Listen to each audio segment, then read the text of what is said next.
Balancing of chemical reactions discuss करेंगे। ठीक है, balancing of chemical equations. Fine. First of all we discuss what is the need of balance. Need of balance. First of all we discuss what is the need of balance. हमको किसी chemical equation को balance करने की need क्या है, ये हम discuss करना चाहते हैं सबसे पहले। तो इसका जो पॉइंट है वो पॉइंट ये है कि law of mass conservation, law of conservation of mass states that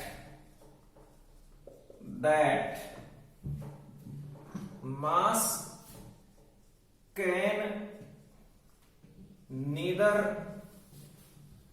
be created nor be destroyed.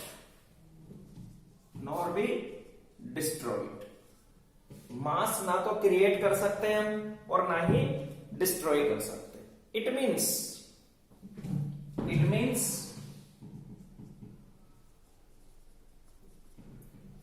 Total mass of reactants, total mass of elements in products has to be equal to the mass of elements in reactants. ठीक है, जितना मास किसी एक element का product side है उतना ही mass same element का reactant side होना चाहिए, या वैसे वर्सा कि किसी एलिमेंट का जितना मास रिएक्टेंट साइड है, जितना मास किसी रिएक्शन में पार्टिसिपेट कर रहा है, प्रोडक्ट्स का टोटल मास भी उतना ही होना चाहिए उस एलिमेंट के लिए। ठीक है, और अगर किसी एलिमेंट का if mass of an element is same both sides, therefore their number of atoms must be equal। तो हम इस बात को क्या बोल सकते हैं, और number of atoms of an element in left hand side of equation must be equal to number of atoms of same element in right hand side। किसी भी एक केमिकल इक्वेशन में किसी एलिमेंट के जितने एटम्स लेफ्ट हैंड साइड में means towards reactant side है, उस एलिमेंट के same number of atoms must be present in right hand side of the equation, means towards the product side। ठीक है, और एक अनबैलेंस्ड इक्वेशन में number of atoms of an element on reactant side and on product side are different and therefore a chemical equation must be balanced. इसलिए chemical equation को balance किया जाता है so that chemical equation follows law of conservation of mass. Fine. अब है balance कैसे करें, method of balancing. तो जो एक सिंपल मेथड है इक्वेशन को बैलेंस करने का, जो सिंपल मेथड है वो सिंपल मेथड है हिट एंड ट्रायल मेथड। किससे बैलेंस करते हैं हम इसको, हिट एंड ट्रायल मेथड से। यानी हम कुछ अटेम्प्ट्स करते हैं और उन अटेम्प्ट्स के बेसिस पर उसको बैलेंस करते हैं। किसी केमिकल इक्वेशन को बैलेंस करने के लिए कोई डेफिनेट सेट ऑफ रूल्स नहीं है, ये अलग अलग तरह से बैलेंस होता है। ये रिएक्शन टाइप के साथ भी चेंज हो जाता है बैलेंस करने का वे। एक डिकम्पोजिशन रिएक्शन अगर है, जिसके बारे में हम आगे पढ़ेंगे, डिकम्पोजिशन रिएक्शन, डिस्प्लेसमेंट रिएक्शन, तो एक डिकम्पोजिशन रिएक्शन को बैलेंस करने का वे अलग हो सकता है, और एक डिस्प्लेसमेंट रिएक्शन को बैलेंस करते वक्त हम कुछ डिफरेंट स्ट्रेटेजी यूज कर सकते हैं। समझ रहे हैं बात? एक कॉमन मेथड हम डिस्कस करते हैं, जिसको हम टर्मिनोलॉजी देते हैं hit and trial method. Hit and trial method, ठीक है। इस हिट एंड ट्रायल मेथड में इसको कंसीडर करने के लिए हम एक एग्जांपल चूज करते हैं। वो एग्जांपल आप देखिए, वो एग्जांपल है Fe iron reacts with steam two gives us Fe2 Fe3O4 Fe3O4 plus H2। इस इक्वेशन को हम बैलेंस करना सीखते हैं, और देन इन कॉन्सेप्ट्स को हम अप्लाई करेंगे अदर रिएक्शंस की बैलेंसिंग। तो इसमें हम क्या क्या स्टेप्स यूज करेंगे देखिए आप, स्टेप 1 क्या होगा हमारा? स्टेप 1 होता है, जैसा अब मैं आपको सबसे पहले डिस्क्राइब कर रहा हूं मेथड्स जो एनसीईआरटी में डिस्क्रिप्शन गिवन है, उसके अकॉर्डिंगली मैं बता रहा हूं। बाकी जब क्वेश्चंस पूछे जाते हैं एग्जाम में, तो फाइनली बैलेंस्ड इक्वेशन ही पूछी जाती है, मेथड ऑफ बैलेंसिंग हमसे नहीं पूछा जाता है। इसलिए मेथड तो जस्ट एक आपके लिए नॉलेज के लिए है, इंफॉर्मेटिव है, एनसीईआरटी में डिस्क्राइब कर रखा है, इसलिए हम ये डिस्कस कर रहे हैं। अदरवाइज कोई डिस्क्रिप्शन की रिक्वायरमेंट नहीं होती है एग्जाम में, ठीक है ना। स्टेप 1 है कि सबसे पहला स्टेप क्या होता है, वो है draw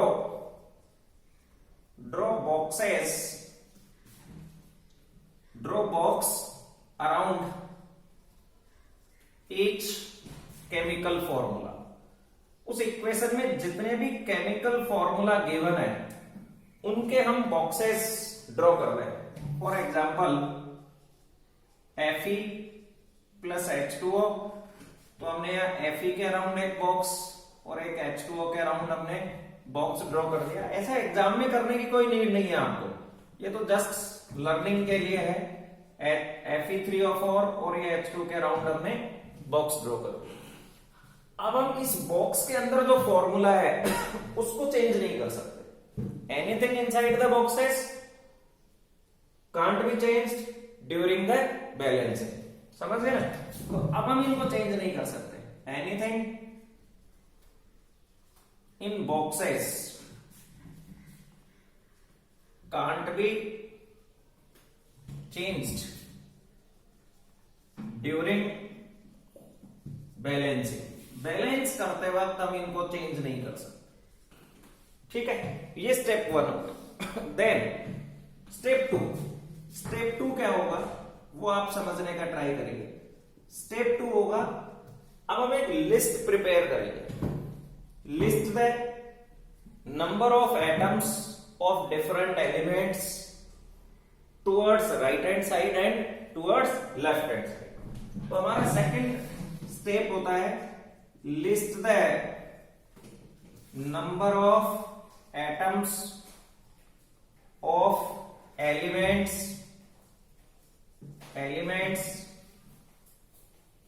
on left hand side and right hand side, ठीक है ना। इस रिएक्शन के लिए यहां अगर हम लें एलिमेंट, ये हमने एलिमेंट ले लिया, और यहां हम लें number of atoms in left hand side, और हम यहां एक लिस्ट बनाए number of atoms in right hand side. Okay, अब एलिमेंट देखिए आप, एलिमेंट है Fe, एक तो Fe एलिमेंट है, एक हाइड्रोजन है और एक ऑक्सीजन, एक Fe, एक H एंड एक O, ठीक है। अब Fe का लेफ्ट हैंड साइड में कितने एटम्स हैं? 1, Fe के 1 एटम है, हाइड्रोजन के 2 एटम्स हैं एंड ऑक्सीजन का 1 एटम है। राइट हैंड साइड में Fe के 3 एटम्स हैं, हाइड्रोजन के 2 एटम्स हैं एंड ऑक्सीजन के 4 एटम्स। ओके, अब आप देख रहे हैं यहां ये इक्वेशन अनबैलेंस्ड है, because number of atoms of Fe iron is not same on left hand side and right hand side. Similarly, number of atoms of oxygen are is not same on left hand side and right hand side. अब हम इनको balance करना है. अब हमको balance करने के लिए हम 1 by 1 एलिमेंट्स को बैलेंस करेंगे. इसके लिए हम क्या करते हैं, जनरली एक सिंपलेस्ट वे क्या है कि उस केमिकल इक्वेशन में आप उस कंपाउंड को चूज करें जिस कंपाउंड में maximum number of elements present है, और उस कंपाउंड में भी उस एलिमेंट को चूज करें जिसके एटम्स का नंबर हाई है. फाइन. तो थर्ड स्टेप देखिए आप. थर्ड स्टेप क्या होगा, पहले आप फर्स्ट टू स्टेप्स को समझिए. हम एक इक्वेशन को, एक केमिकल इक्वेशन को बैलेंस करना चाहते हैं. इसके लिए हम क्या करेंगे, सबसे पहले बॉक्स ड्रॉ करेंगे इनके केमिकल फॉर्मूला के अराउंड. अब इन बॉक्स के इनसाइड हम कोई चेंज नहीं कर सकते, इस फॉर्मूला को हम चेंज नहीं कर सकते. देन एक लिस्ट प्रिपेयर करेंगे. वो लिस्ट किसको इंडिकेट करेगी, number of atoms of elements present in left hand side of the equation means towards reactant side, and number of atoms of same elements in right hand side means in product side. ये इस तरह से हमने एक list prepare कर ली. Then next step क्या होगा वो हम डिस्कस करना चाहते हैं. वो स्टेप देखिए.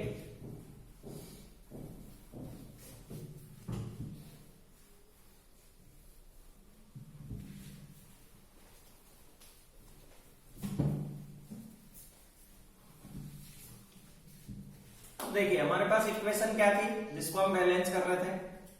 Fe plus H2O gives us Fe3O4 plus H2. ठीक है, ये बैलेंस कर रहे थे. अब इसका स्टेप थर्ड क्या होगा. स्टेप थर्ड में हम क्या करते हैं, उस कंपाउंड को चूज करते हैं जिसमें वो कंपाउंड रिएक्टेंट साइड भी हो सकता है, प्रोडक्ट साइड भी हो सकता है, मतलब एक रिएक्टेंट भी हो सकता है और प्रोडक्ट भी हो सकता है, but it should contain maximum number of elements, और उस कंपाउंड में भी उस एलिमेंट को चूज करेंगे जिसका मैक्सिमम नंबर है. तो यहां आप देखिए हमको जो सबसे कॉम्प्लेक्स फॉर्मूला लग रहा है वो Fe3O4 का लग रहा है, और इसमें भी ऑक्सीजन के एटम्स का नंबर 4 है. तो टू बैलेंस फर्दर स्टेप 3 में देखिए आप. Step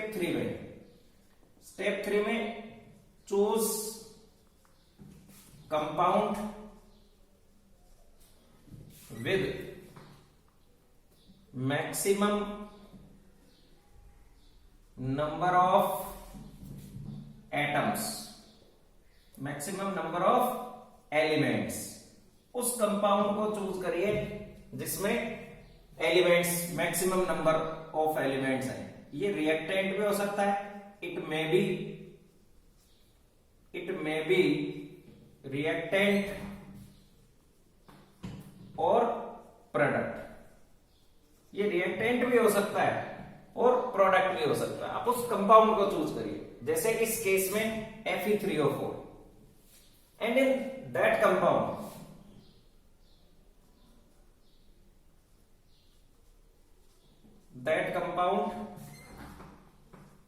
choose the element with maximum number of atoms, maximum number of atoms. So here the compound तो हो गया Fe3O4. ये सबसे कॉम्प्लेक्स फॉर्मूला है, इसमें सबसे ज्यादा एटम्स कंटेन करता है, और उसमें भी हम चूज करेंगे एलिमेंट. कौन से एलिमेंट को चूज करेंगे बैलेंस करने के लिए, ऑक्सीजन को चूज करेंगे. ठीक है, अब आप यहां देखिए बैलेंसिंग ऑफ ऑक्सीजन, ऑक्सीजन की बैलेंसिंग देखिए. अब बैलेंसिंग ऑफ ऑक्सीजन का देखिए आप, number of O atoms in RHS या LHS और इन RHS. इनिशियली, शुरुआत में, एट बिगिनिंग में अब हमने चूज किया है ऑक्सीजन एटम को. किसको चूज किया है, ऑक्सीजन एटम को. ऑक्सीजन के एटम्स हैं 1, लेफ्ट हैंड साइड में 1 है और राइट हैंड साइड में 4 है.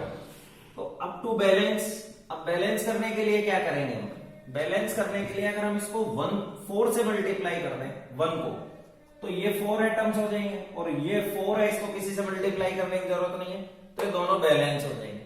तो नाउ पार्टली बैलेंस्ड इक्वेशन,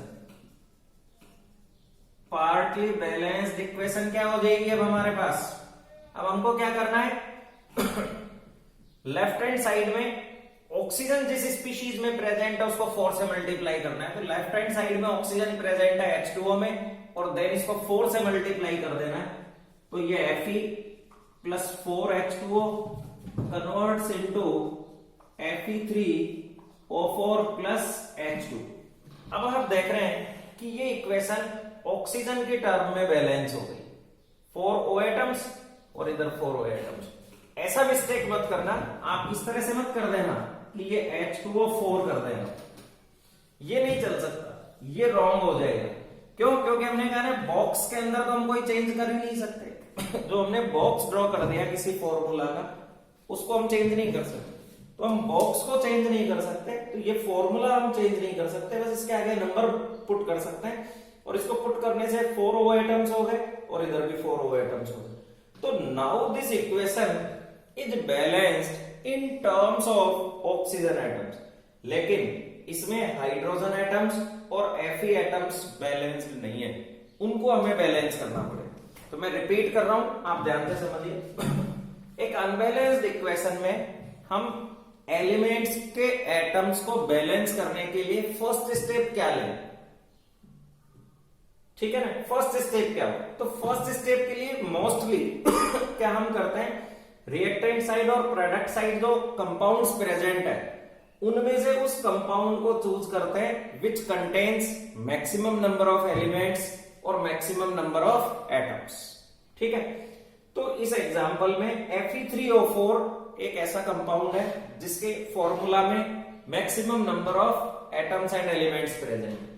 उस कंपाउंड में भी हम उस एलिमेंट को चूज करेंगे, उस कंपाउंड में भी हम उस एलिमेंट को चूज करेंगे जिस एलिमेंट का नंबर मैक्सिमम है। तो यहाँ आयरन के 3 एटम्स है, ऑक्सीजन के 4 एटम्स है, 4 एटम्स हमने चूज कर लिया। देन हमने ऑक्सीजन एटम्स का नंबर लेफ्ट हैंड साइड और ऑक्सीजन एटम्स का नंबर राइट हैंड साइड हम चूज करेंगे।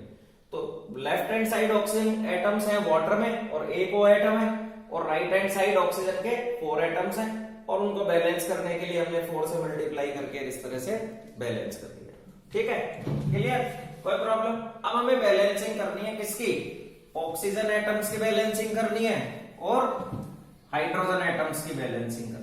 देखिए ऑक्सीजन एटम्स और हाइड्रोजन एटम्स की बैलेंसिंग हम किस तरह से करेंगे वो देखिए। अब आप देखिए हाइड्रोजन एटम और आयरन एटम की बैलेंसिंग। अब बैलेंसिंग ऑफ H एटम्स हम देखते हैं, balancing of H atoms, H atoms की बैलेंसिंग। अब हमारा इक्वेशन क्या हो गया था सेकंड स्टेप में आने के बाद? इक्वेशन हो गया हमारा, देखिए इसके बाद अगले स्टेप की इक्वेशन क्या हो गई हमारे पास? वो हो गई Fe plus 4H2O converts into Fe3O4 plus H2। अब हमें इस पार्टली बैलेंस्ड इक्वेशन में हाइड्रोजन की बैलेंसिंग करनी है। तो balancing of H atoms, again यहां हम लेते हैं number of H atoms in LHS, और यहां हम लेते हैं number of H atoms in RHS। Initially, शुरुआत में, इनिशियली। अब देखिए लेफ्ट हैंड साइड में 4 2 जाए 8 एटम्स है, 4 into 2 टोटल 8 एटम्स, 4 2 जाए, और left hand right hand side में ओनली 2 एटम्स है। तो टू बैलेंस करने के लिए हम क्या करें? बैलेंस करने के लिए ये इधर 8 है और इधर 2 है, तो इसको 4 से मल्टीप्लाई कर दें, इसको 4 से मल्टीप्लाई कर दें। ठीक है, तो now equation becomes Fe plus 4H2O gives us Fe3O4 plus 4H2, ये इक्वेशन हो जाएगी अब। ठीक है, now this equation is balanced in terms of O atoms and in terms of H atoms. अब ओनली Fe एटम्स को balance करने की नीड है। ठीक है ना, तो देखिए after balancing of H atoms equation becomes, अब देखिए इक्वेशन क्या हो जाएगी, अगले स्टेप में इक्वेशन हो गई हमारे पास Fe plus 4H2O gives Fe3O4 plus 4H2। ठीक है ना, 4H2। अब हमें इस इक्वेशन को बैलेंस करना है Fe की टर्म में, तो बैलेंसिंग ऑफ Fe एटम्स, ये सब थर्ड स्टेप में चल रहा है हमारा। ठीक है ना, बैलेंसिंग का थर्ड स्टेप है Fe एटम्स की बैलेंसिंग। तो अगेन हम कैलकुलेट करते हैं number of Fe atoms in left hand side और number of Fe atoms in right hand side. Initially, शुरुआत में इनिशियली Fe के कितने एटम्स हैं 1, और इधर Fe के कितने एटम्स हैं 3। टू बैलेंस, इनको बैलेंस करने के लिए अब इसको हम कितने से मल्टीप्लाई कर दें, 3 से मल्टीप्लाई कर दें तो ये बैलेंस हो जाएगा। तो मल्टीप्लाई करने की किधर नीड है हमको, लेफ्ट हैंड साइड यानी रिएक्ट हैंड साइड। तो नाउ अब ये इक्वेशन हो गई thrice of Fe plus 4 of H2O gives us Fe3O4 plus 4H2। ठीक है, और आप देखेंगे कि अब इसमें एटम्स सबके बराबर हो गए। ठीक है ना, तो finally we get balanced equation. ठीक है भाई, अब आप देखो इसका चेक कर लो करेक्टनेस। ये thrice of Fe plus 4 of H2O gives us Fe3O4 plus 4H2। ठीक है, अब हम यहां देखेंगे एलिमेंट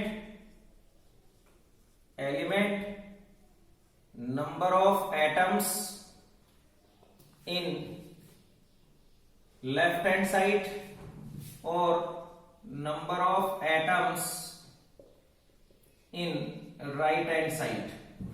Fe एटम्स, Fe के लेफ्ट हैंड साइड में 3 एटम्स हैं और इधर भी 3 एटम्स हैं। हाइड्रोजन के अगर हम देखें तो 4 2 8 एटम्स हैं और इधर भी 8 एटम्स हैं राइट हैंड साइड में भी। ऑक्सीजन के 4 एटम्स हैं और इधर भी 4 एटम्स हैं। अब आप देखिए डिफरेंट एलिमेंट्स के एटम्स का नंबर क्या हो गया, सेम हो गया। It means now this is the balanced chemical equation. Fine, इस तरह से हम चेक कर लेते हैं।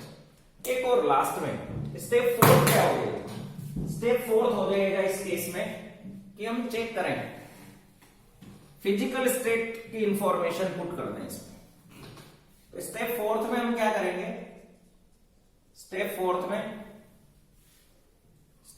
में हम करेंगे कि put the information of physical states of substances।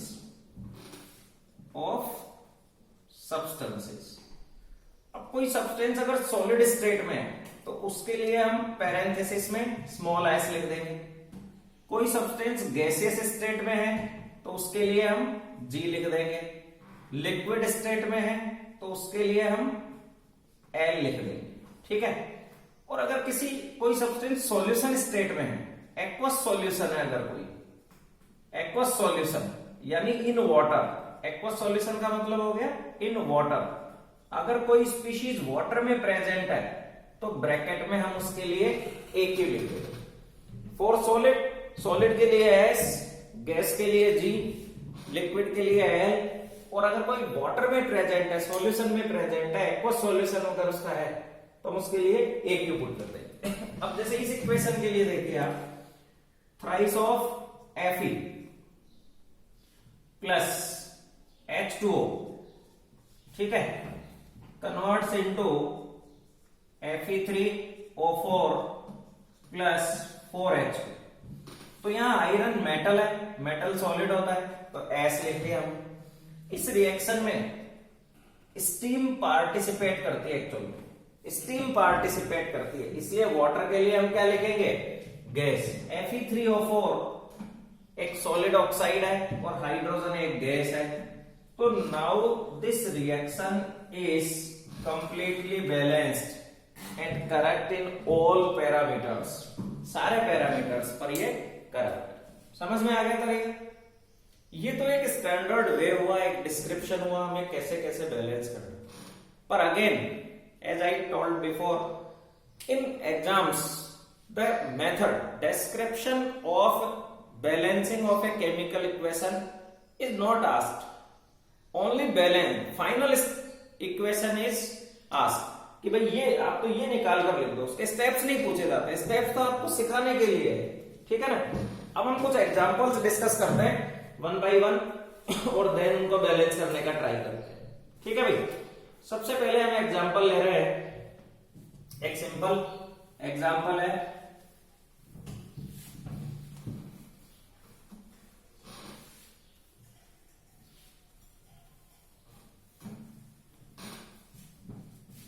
Balancing के लिए। वो एग्जांपल है nitrogen gas, nitrogen gas plus hydrogen gas combine to give NH3 gas, to give ammonia gas. इस इक्वेशन को बैलेंस करना है। Nitrogen gas and hydrogen gas react to give ammonia gas, इस equation को बैलेंस करना। तो again जो हमारा पैरामीटर था उसको चूज करेंगे हम। तो उस पैरामीटर में फिट बैठ रहा है अमोनिया। अमोनिया के एक मॉलिक्यूल में टू एलिमेंट्स प्रेजेंट है और उसमें भी हम सबसे पहले यूज करेंगे हाइड्रोजन को, ठीक है। तो सबसे पहले हाइड्रोजन की बैलेंसिंग करेंगे, बैलेंसिंग ऑफ H एटम्स। अब मैं डिस्क्रिप्शन नहीं लिखूंगा, डायरेक्ट एक्सप्लेन कर रहा हूं, बैलेंसिंग ऑफ H एटम्स। अब left hand side reactant side 2 atoms है और प्रोडक्ट साइड 3 एटम्स है। तो अगर हम इसको 2 से मल्टीप्लाई कर दें और इसको 3 से मल्टीप्लाई कर दें तो बोथ साइड ये इक्वल हो जाएगी H2। अब देखिए इधर 2 एटम्स है हाइड्रोजन के लेफ्ट हैंड साइड में 2 एटम्स है और राइट हैंड साइड में 3 एटम्स है। तो इसको तो 3 से मल्टीप्लाई कर दें और इसको 2 से मल्टीप्लाई कर दें, ठीक है। तो ये हो गया 3H2 gas gives us 2NH3 gas. अब हमने इसमें हाइड्रोजन को बैलेंस कर दिया। अब हम नाइट्रोजन की बैलेंसिंग चेक करते हैं। तो आप देखेंगे ये इक्वेशन नाइट्रोजन की टर्म में ऑटोमेटिकली बैलेंस होगी। Left hand side there are 2 atoms of nitrogen and right hand side also there are 2 atoms of nitrogen. तो now this equation gets balanced, ठीक है। एक और एग्जांपल आप देखें, उस एग्जांपल को हम डिस्कस करते हैं। वो एग्जांपल है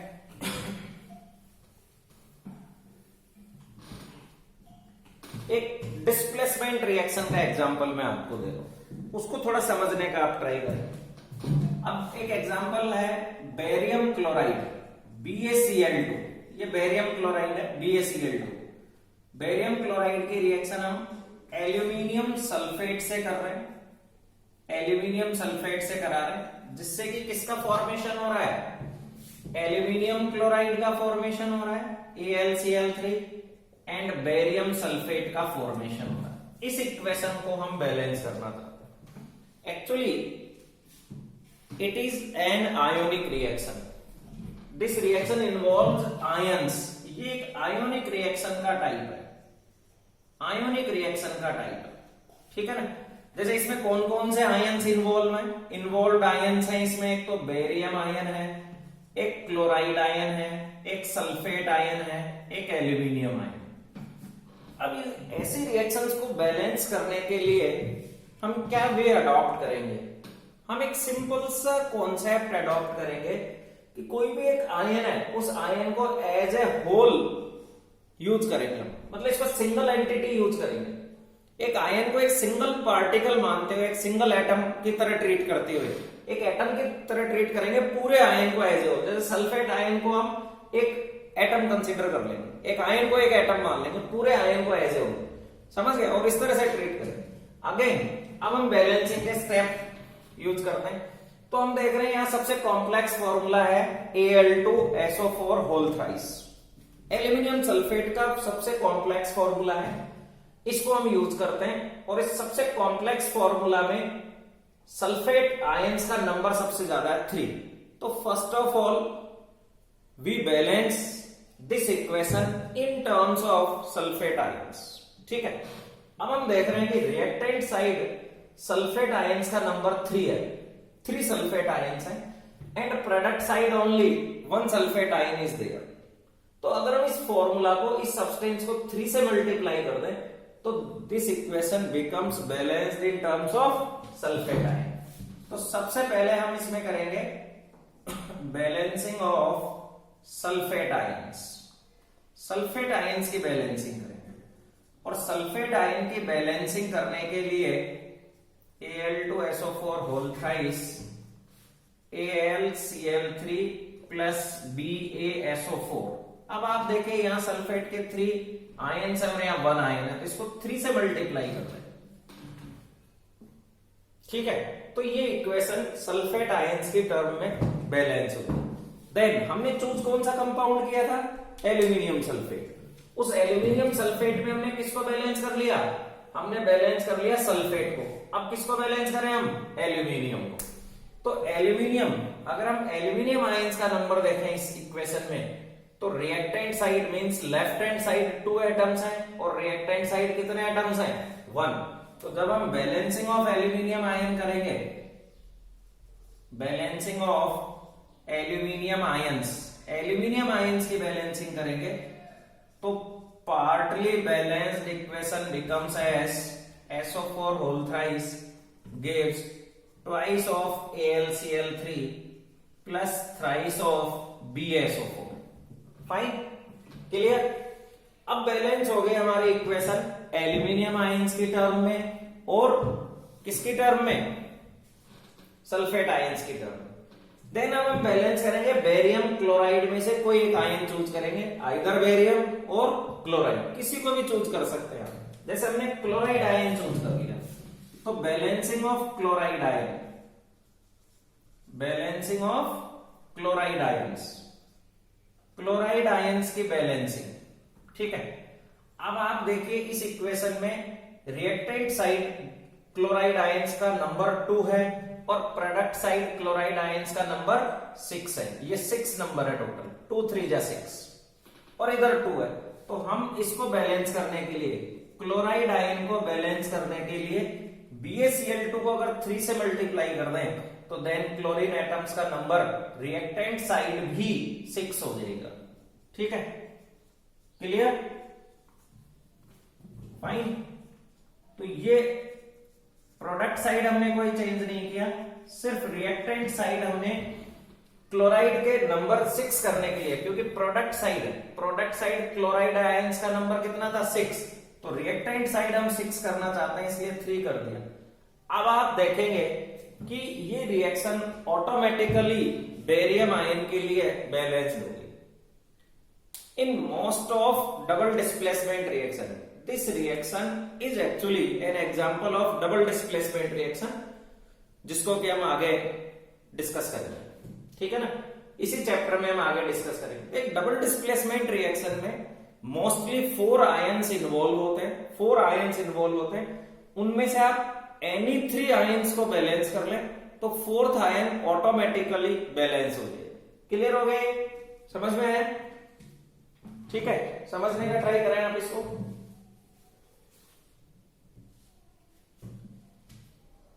एक और एग्जांपल हम डिस्कस करते हैं, वो एग्जांपल देखो आप।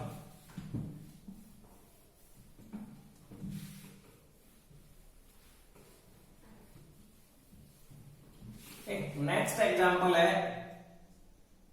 FeSO4 gives us Fe2O3 plus SO2 plus SO3।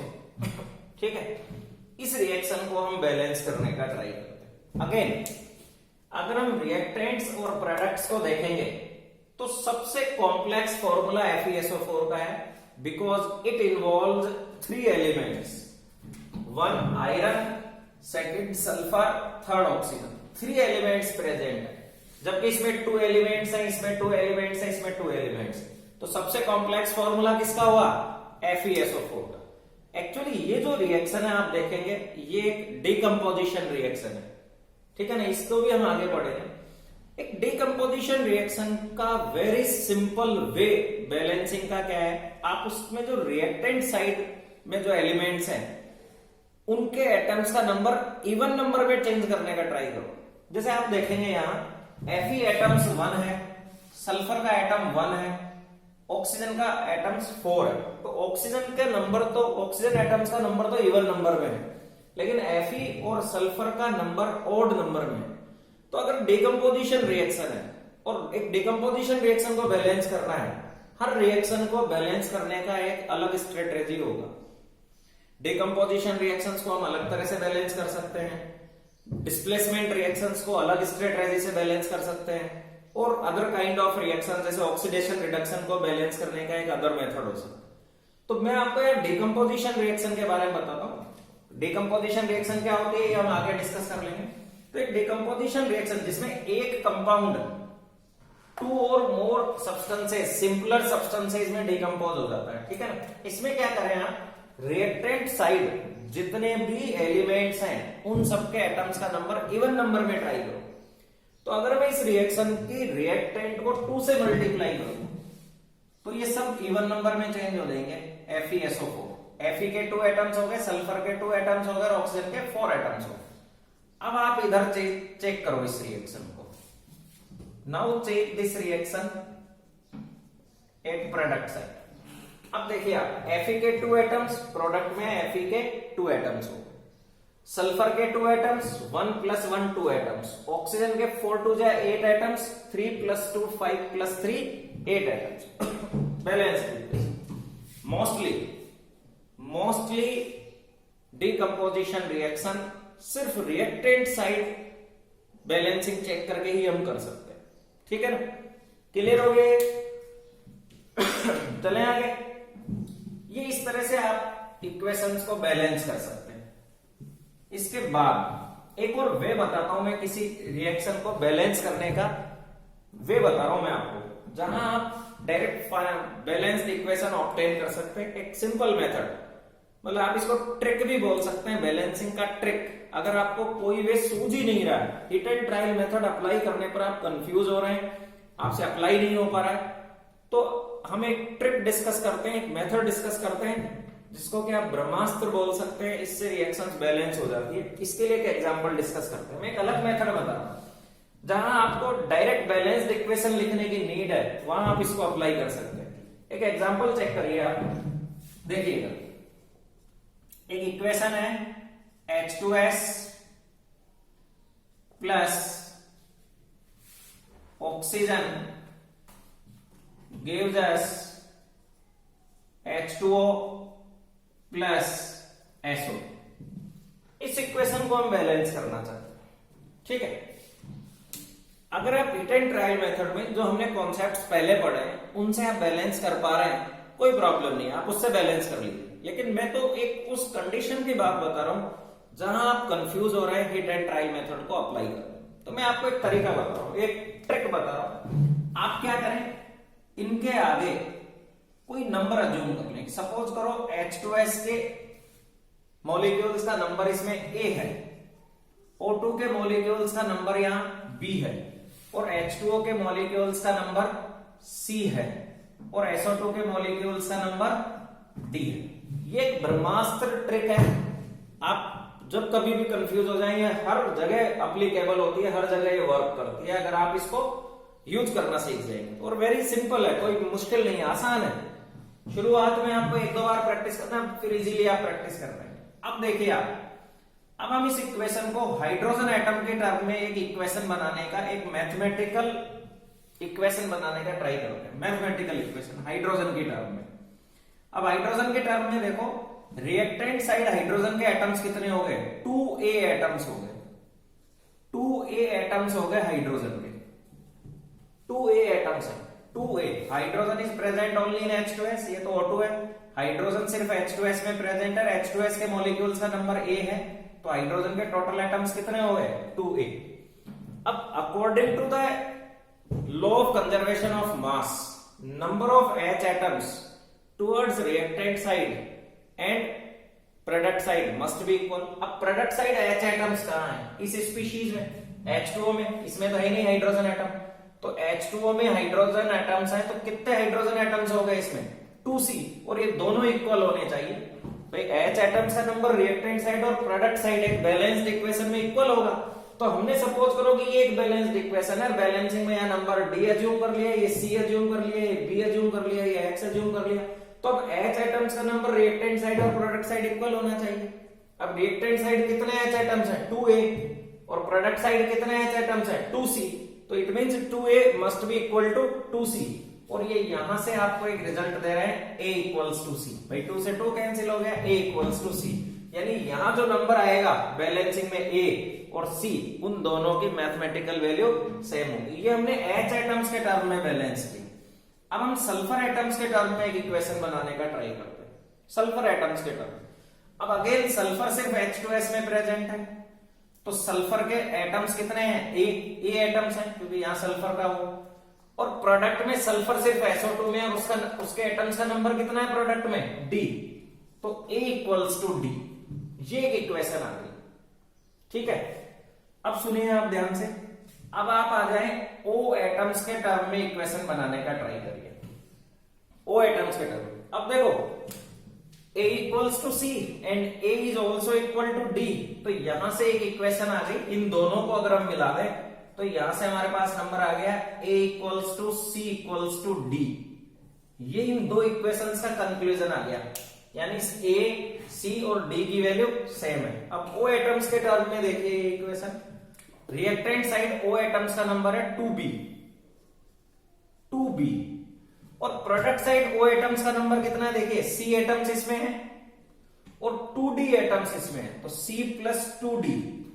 C atoms तो इस मॉलिक्यूल में है, C एटम्स तो, और 2d एटम्स इस मॉलिक्यूल में, C प्लस 2d। अब हम इसको और कैसे चेंज कर सकते हैं? 2b। अब ये C और D हम जानते हैं C इक्वल्स टू D है, तो या तो हम C को D की टर्म में रिप्लेस कर दें या D को C की टर्म में रिप्लेस कर दें, दोनों इक्वल है। तो मैं C प्लस 2C लिख सकता हूं इसको, यानी कि 2b इक्वल्स टू 3c। ये इक्वेशन आ गई। अब आप अगर ध्यान से देखेंगे इसको, तो b की वैल्यू आती है 3 और c की वैल्यू आती है 2। भाई ये अगर हम b अगर 3 है तो 3 2 जा 6 हो जाएगा ये, और अगर c 2 है तो 3 2 जा 6 हो जाएगा। तो b की वैल्यू आ गई 3 और c की वैल्यू आ गई 2। तो यहां से हमारे पास आ गया b equals to 3 and c equals to 2। अब C अगर 2 है तो A भी 2 है और D भी 2 है, और B की वैल्यू 3 है। तो अब इनको रिप्लेस कर दो आप। इक्वेशन देखिए A कितना हो गया हमारा? 2। क्यों? क्योंकि A इक्वल्स टू C और C की वैल्यू 2 है, तो A हो गया 2, 2H2S प्लस B की वैल्यू 3 है, 3O2 कन्वर्ट्स इनटू C की वैल्यू कितनी है? 2, तो 2H2O प्लस D की value again C equals to T, तो 2SO2 and this is the balanced equation. तो जहां कहीं भी आपको हिट एंड ट्रायल मेथड से बैलेंस करने में प्रॉब्लम आ रही है, देन अप्लाई दिस मेथड। ज्यादातर क्वेश्चंस में आपसे डायरेक्ट बैलेंस्ड इक्वेशन ही पूछी जाती है, बैलेंस्ड इक्वेशन ही लिखाते हैं, तो आप रफ में इस मेथड को अप्लाई कर लें और बैलेंस्ड इक्वेशन लिखें। ठीक है, कोई प्रॉब्लम?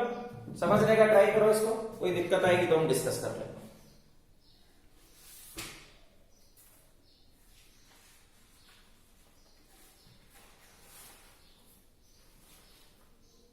ठीक है भाई, ये बैलेंसिंग का आइडिया हो गया। अब देखो मैं आपको एक केमिकल इक्वेशन से रिलेटेड कुछ और पॉइंट्स बताता हूं। आप उन पॉइंट्स को समझने का ट्राई करो, वो पॉइंट्स क्या क्या है।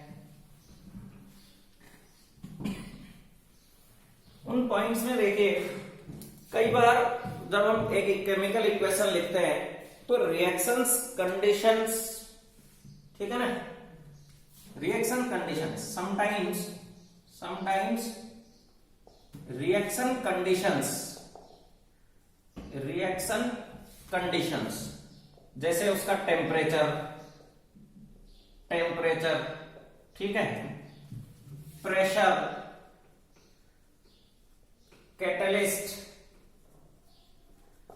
Catalyst etcetera are written above और बिलो द एरो। तो एरो साइन है हमारा रिएक्टेंट और प्रोडक्ट के बीच में, उस एरो के ऊपर और एरो के नीचे रिएक्शन कंडीशंस लिख दी जाती है। ठीक है, अभी देखते हैं कुछ एग्जांपल्स, कुछ और बातें करते हैं अपन। सपोज करो किसी रिएक्शन में कोई गैस इवॉल्व हो रही है, तो उसके लिए हम एक अपवर्ड एरो पुट कर देते हैं, ठीक है ना। If A gas is evolve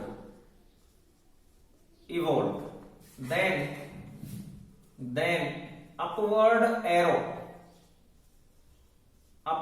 small arrow is used, upward small arrow use करते हैं। फॉर प्रेसिपिटेशन, अगर किसी रिएक्शन में प्रेसिपिटेट फॉर्म हो रहा है, अगर किसी रिएक्शन में प्रेसिपिटेशन हो रहा है तो डाउनवर्ड एरो यूज करते हैं। डाउनवर्ड एरो प्रेसिपिटेशन को शो करता है, समझ गए। ये कुछ सिंपल कन्वेंशंस हैं, मैं आपको कुछ एग्जांपल्स देता हूं, वो देखिए आप। जैसे एक रिएक्शन है हमारी N2 gas plus 3H2 gas. इस रिएक्शन के कैटलिस्ट हैं आयरन एंड मोलिब्डेनम, ठीक है, आयरन एंड मोलिब्डेनम इस रिएक्शन के कैटलिस्ट है। ये रिएक्शन नियरली 720 केल्विन पर होती है और 200 atm प्रेशर की प्रेजेंस में होती है। तो ये रिएक्शन कंडीशंस है, FeMO यहाँ कैटलिस्ट हो गया, ये टेम्परेचर रिक्वायर्ड हो गया, ये प्रेशर, और जिससे कि 2NH3 गैस का फॉर्मेशन। इस तरह से हम एरो के ऊपर और नीचे रिएक्शन की कंडीशंस को लिख देते हैं। For example, carbon monoxide gas plus 2H2 gas at 300 atm pressure gives us CH3OH methyl alcohol liquid. तो इस तरह से हम रिएक्शंस की कंडीशंस को मेंशन कर देते हैं। बात समझ में आ गई? ठीक है, और देखिए आप कुछ कन्वेंशंस को और समझने का ट्राई करिए।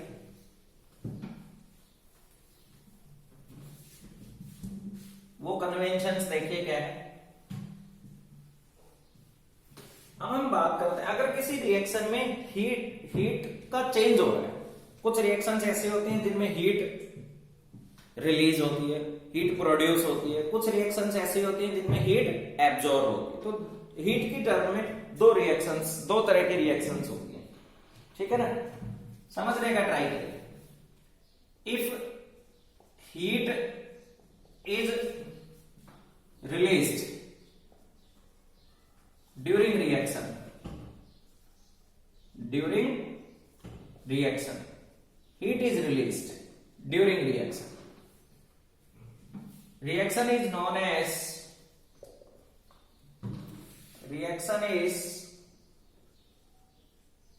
as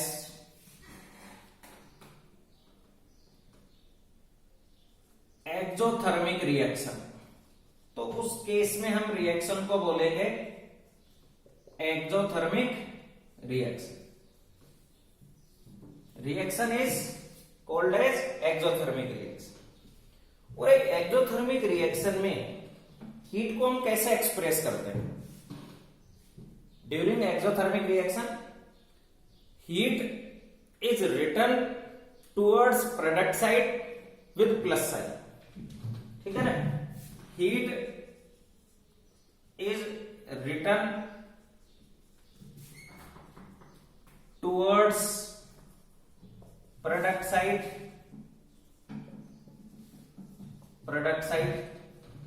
ठीक है ना। 4 एक्सोथर्मिक रिएक्शन,